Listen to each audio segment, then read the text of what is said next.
Hello guys, so yun yung mga kasama ko ngayon. Magkakat kami ng net para sa Carpet. para sa pantakip. Baka kasi dalihin ng mga ibon eh. Isa sa pinaka challenges yan sa mga nag-fish-pad yung mga ibon.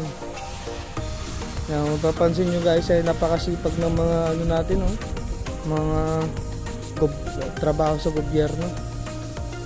Grabe guys, wala pang bayad yung mga yan. Volunteer. Ayan.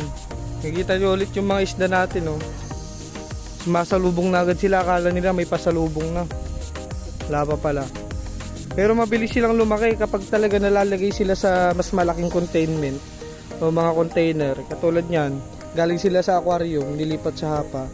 Mabilis yung paglaki nila. Dahil tumataas yung carrying capacity nung lalagyan.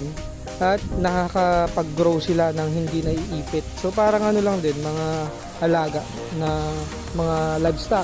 Nababansot kapag masikip yung kanilang tirahan. Ayan.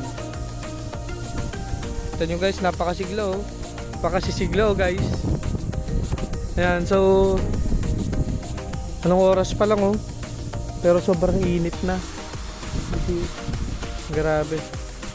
So kailangan din natin ng konting shading para ma-reduce lang yung temperature sa surface. Kahit mga 0.5 degrees lang, napakalaking tulong naman.